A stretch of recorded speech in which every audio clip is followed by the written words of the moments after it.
जय हिंद सभी साथियों को। जैसा कि आप सभी को पता है, एसएससी जीडी 2022 का एग्ज़ाम 10 जनवरी से 14 जनवरी के बीच होना है। तो आप लोगों की तैयारी अच्छी तरह से चल ही रही होगी। उसी के लिए हम सिंधु घाटी सभ्यता से संबंधित कुछ महत्वपूर्ण प्रश्न लेके आए हैं जो आपकी परीक्षा के लिए उपयोगी साबित होगा। तो देर ना करते हुए वीडियो शुरू करते हैं। तो पहला प्रश्न है, सिंधु घाटी सभ्यता के बारे में जानकारी कहाँ से मिलती है? साहित्य से, अभिलेखों से, ताम्रपत्रों से, पुरातात्विक उत्खनन से। तो इसका सही जवाब है पुरातात्विक उत्खनन से, क्योंकि सिंधु घाटी सभ्यता के बारे में जो उस समय लिखा गया शिलालेखों पे वो आज तक पढ़ा नहीं जा सका है। तो इसका केवल उत्खनन से ही पता लगता है। जो जो चीज़ें मिली हैं उसी के आधार पर पता लगा गया कि सिंधु घाटी सभ्यता कितनी पुरानी है और क्या क्या वहाँ होता रहा होगा। बात करते हैं दूसरे क्वेश्चन की। तो हड़प्पा संस्कृति में पाई गई मोहरों एवं कलाकृतियों के कौन कौन से पशु का अंकन हुआ है? तो इसमें हाथी, बाघ, हिरण और गैंडा का हुआ है। इसमें चारों यही जो पशु हैं, एक मुहर है उस पर चारों के चित्र बने हुए हैं। तो बात करते हैं अगले क्वेश्चन की। अगला क्वेश्चन है, मिलान करें। ये इस साइड पुरातात्विक स्थल है और दूसरे साइड नदियां हैं कि कौन सा पुरातात्विक स्थल किस नदी के किनारे बसा हुआ था। तो बात करते हैं दायमाबाद की। दायमाबाद जो कि महाराष्ट्र में है, ये किस नदी के किनारे था? तो ये गोदावरी नदी के किनारे स्थित था। बात करते हैं मांडा। मांडा जो जम्मू कश्मीर में स्थित था, बात करें तो ये चिनाब नदी के किनारे स्थित था। बलूचिस्तान जो कि अब पाकिस्तान में है, ये किस नदी के किनारे था? तो एक दास्क नदी है, उसी के किनारे बलूचिस्तान जगह उस समय सिंधु घाटी सभ्यता के समय स्थित था। आलमगीरपुर जो कि यूपी में स्थित है, ये हिंडन नदी के किनारे स्थित है। गाजियाबाद के करीब आलमगीरपुर पड़ता है। बात करते हैं अगले प्रश्न की। चौथा प्रश्न है, निम्न में से कौन सा युग्म सही सुमेलित नहीं है? लोथल। लोथल व्यापारिक गतिविधियों का केंद्र था, क्योंकि यहीं से पहला जो बंदरगाह था सिंधु घाटी सभ्यता के दौर में यहीं पर था। यहीं से मोसोपोटामिया के लिए व्यापार हुआ करता था। कालीबंगा में अनुष्ठानिक अग्निवेदियों की कतारें मिली हैं, जो कि ये भी सही है। चन्हुनड़ों में जहाज निर्माण उद्योग मिला है, ये गलत है। और मोहनजोदड़ो में विशाल स्नानागार था, ये सही है। तो तीसरा जो सी है, चन्हुदड़ो जहाज निर्माण उद्योग, ये गलत है। चन्हुदड़ो में मोती मनका ये सब चीज़ें मिली हैं। बात करते हैं पांचवें प्रश्न की। सैंधव सभ्यता के स्थल किन देशों में फैले हुए हैं? जिसका सही जवाब है भारत में फैले हुए हैं, पाकिस्तान में, चीन में नहीं फैला हुआ है और अफगानिस्तान। 3 देशों में सिंधु घाटी सभ्यता फैला हुआ था। बात करते हैं अगले प्रश्न की, जो कि छठा प्रश्न है। निम्नलिखित सैंधव सभ्यता का भारत में स्थित स्थल कौन सा है?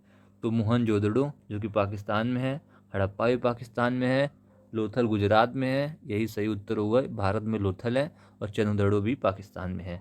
बात करते हैं सातवें प्रश्न की। सिंधु घाटी सभ्यता के कौन से स्थल गुजरात में स्थित नहीं हैं?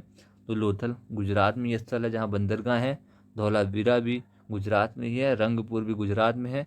संगोली जो जगह है गुजरात में नहीं है, तो इसका सही जवाब होगा संगौली। बात करते हैं अगले प्रश्न की। सिंधु घाटी सभ्यता किस युग से संबंधित है? प्राग ऐतिहासिक से, आद्य ऐतिहासिक से, ऐतिहासिक से या उत्तर ऐतिहासिक से? तो आपको मैं बताता हूँ प्राग ऐतिहासिक क्या होता है। प्राग ऐतिहासिक काल वो काल होता है जैसे पाषाण काल था, जिसमें ना कुछ पढ़ा जा सका ना कुछ लिखा गया, उसे पाषाण काल कहते हैं। आद्य ऐतिहासिक काल है जिसमें लिखा तो गया लेकिन पढ़ा नहीं गया। ऐतिहासिक काल वो होता है जिसमें लिखा गया, जैसे अशोक के शिलालेख, चंद्रगुप्त मौर्य के, सब लिखा भी गया और पढ़ा भी गया। और उत्तर ऐतिहासिक काल जो कि अब हमारे साथ मध्यकालीन इतिहास, मॉडर्न हिस्ट्री है, इसे उत्तर ऐतिहासिक काल कहते हैं। और सिंधु घाटी सभ्यता किससे संबंधित है? तो आद्य ऐतिहासिक काल से संबंधित है। इसमें जो पढ़ा गया, जो लिखा गया था वो पढ़ा नहीं गया लेकिन लिखा गया था। बात करते हैं 9वें क्वेश्चन की। मोहनजोदड़ो के लोग मुख्यतः किस प्रजाति के थे?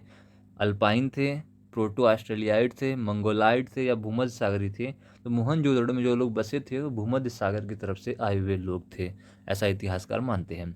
बात करते हैं 10वें प्रश्न की। मिलान करें हैं। एक साइड जगह के नाम है, स्थल के नाम, दूसरी साइड वहाँ से क्या प्राप्त हुए हैं। तो चन्हुदड़ो से बिल्ली का पीछा करता हुआ कुत्ते के निशान मिले हैं। लोथल से गोदीबाड़ा मिला है। कालीबंगा से जूते हुए खेत के साक्ष्य भारत में कालीबंगा जगह है राजस्थान में, वहाँ से मिले हैं। सूद कोतड़ा एक जगह है, वहाँ से घोड़ों के अस्थियों के साक्ष्य मिले हैं।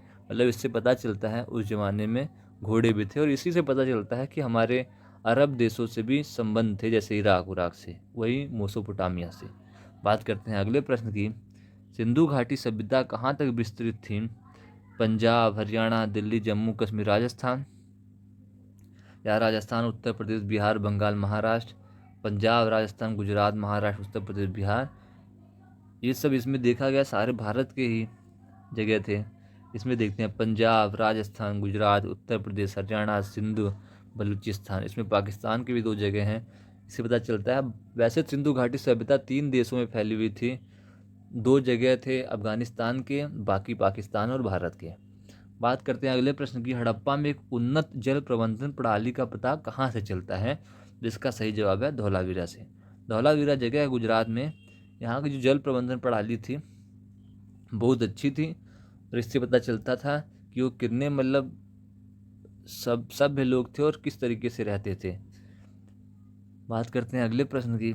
निम्नलिखित में से कलश समाधान के प्रमाण कहाँ से मिले हैं? तो एक जगह है सूतकोतड़ा, वहीं से कलश समाधान का प्रमाण मिला है।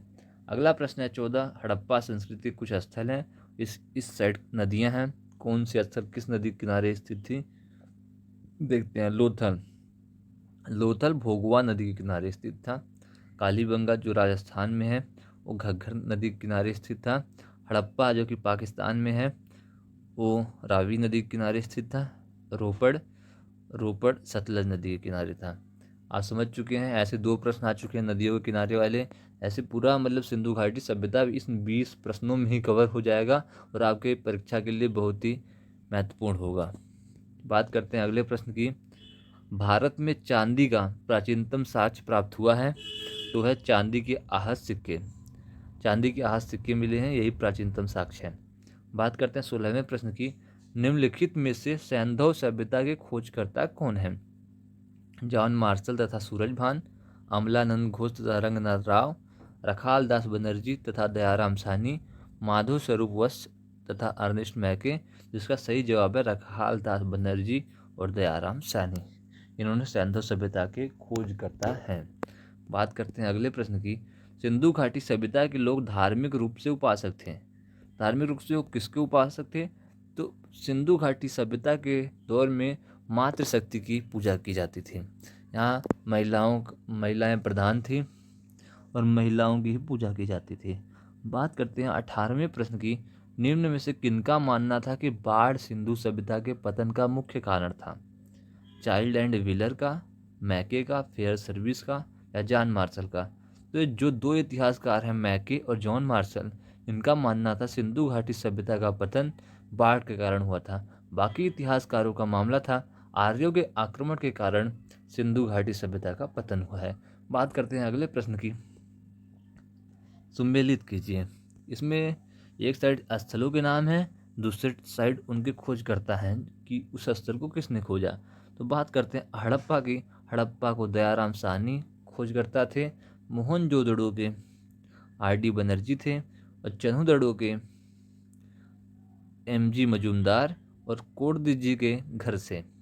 ये चारों इस प्रकार से क्वेश्चन पूछे जाते हैं कि हड़प्पा के खोजकर्ता कौन थे। तो आपको सही जवाब देना होगा दयाराम साहनी, मोहनजोदड़ो के एम.जी. मजूमदार, चन्हूदड़ो के आर.डी. बनर्जी और कोटदीजी के घर से।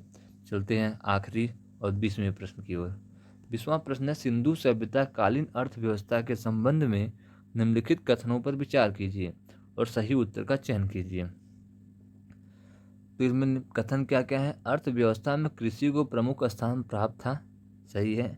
इस समय अंतर्देशीय तथा अंतर्राष्ट्रीय दोनों व्यापार प्रचलित थे, ये भी सही है, क्योंकि घोड़ों के साक्ष्य मिले हैं, कृत्रिम बंदरगाह मिले हैं। इससे पता चलता है कि अंतर्राष्ट्रीय व्यापार भी था और अंतर्देशीय व्यापार भी था। इस समय सांकेतिक मुद्रा का प्रचलन था, ये गलत है। इस समय माप की इकाई 2 गुणज थी, ये भी गलत है। मतलब पहला ऑप्शन सही है, पहला और दूसरा सही है, बाकी सब गलत है। जब बात करते हैं 20 प्रश्न खत्म हो गए। सिंधु घाटी सभ्यता को हमने पूर्ण रूप से कवर कर लिया है। सिंधु घाटी सभ्यता में जब भी एसएससी जीडी में प्रश्न पूछे जाएंगे तो यहीं से पूछे जाएंगे या इसी में से पूछे जाएंगे। हमने पूर्ण रूप से इस 20 प्रश्नों में सभी टॉपिक सभी पॉइंट को कवर कर लिया है। वीडियो अच्छी लगे तो लाइक शेयर सब्सक्राइब जरूर करें। जय हिंद।